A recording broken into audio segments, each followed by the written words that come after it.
Well, quite often I am the only woman at the table. The venture capital private equity world, I jokingly say, I walk into these conferences and it's 500 guys in suits. Now, I see it as a competitive advantage. So rather than seeing it as a challenge, I see it as a competitive advantage.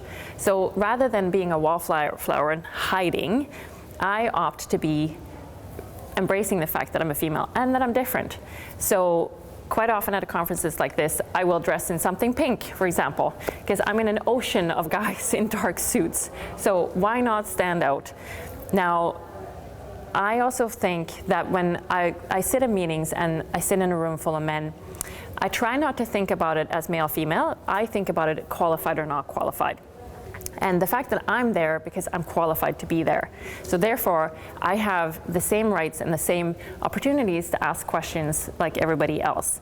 And if I have a question that I want to ask, I will ask it, because I bet you there are 5 guys sitting at that table that also want to ask that question, but they probably don't dare to ask the question. So I also think it brings a different dynamic into the room, and I've had VCs tell me, because we're an investor in venture capital funds, so we do due diligence on funds. So quite often do we sit and interview partners for venture capital funds.